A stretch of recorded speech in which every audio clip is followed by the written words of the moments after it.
Star heroine Rakul ప్రీతి సింగ్ వివాహ బంధంలోకి అడుగుపెట్టారు. నటుడు నిర్మాత జాకీ బాగ్నాట్ ఆమెను పెళ్లి చేసుకున్నారు. 3 ఏళ్లుగా ప్రేమ బంధంలో ఉన్న వీరు ఇప్పుడు దంపతులయ్యారు. రకుల్ జాకీ వివాహం నిన్న ఫిబ్రవరి 21 గోవాలో గ్రాండ్గా జరిగింది.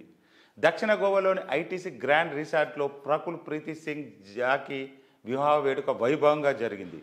శిల్పా శెట్టి, రాజ్ కుంద్రా, ఆయుష్మాన్ ఖురానీ, అర్జున్ కపూర్, డేవిడ్ ధావన్తో పాటు మరికొందరు సినీ సెలబ్రిటీలు ఈ వివాహానికి హాజరయ్యారు.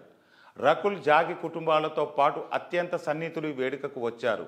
2 సాంప్రదాయాల్లో పంజాబీ ఆనంద్ కరాజ్, సింధీ సాంప్రదాయాల్లో రకుల్ జాకీ వివాహం జరిగిందని తెలుస్తుంది.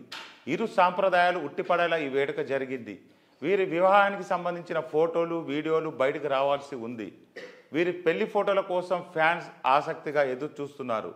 రకుల్ ప్రీతి సింగ్ జాకీ పెళ్లి వేడుకలు గోవాలోని ఐటీసీ గ్రాండ్లో ఫిబ్రవరి 19వ తేదీన మొదలయ్యాయి. పెళ్లికి ముందు జరిగే పార్టీలు, ఫంక్షన్లు గ్రాండ్గా చేసుకున్నారు. మంగళవారం సంగీత్ ఫంక్షన్ జరిగింది. ఈ కార్యక్రమంలో శిల్పా శెట్టి డ్యాన్స్ హైలైట్గా నిలిచిందని తెలుస్తుంది. ఇక నిన్న రకుల్ జాకీ వివాహ బంధంతో ఒకటయ్యారు. రకుల్ ప్రీతి సింగ్ జాకీ 3 ఏళ్లుగా ప్రేమలో ఉన్నారు. ఓ కామన్ ఫ్రెండ్ ద్వారా పరిచయమైన ఇద్దరు ఆ తర్వాత ప్రేమికులయ్యారు. తాము ప్రేమలో ఉన్నామని 2021 అక్టోబర్లో వారిద్దరు ప్రకటించారు. రకుల్ పుట్టినరోజునే ఈ విషయాన్ని వెల్లడించారు. ఆ తర్వాత జంటగా చాలా ఫంక్షన్లు కూడా హాజరయ్యారు.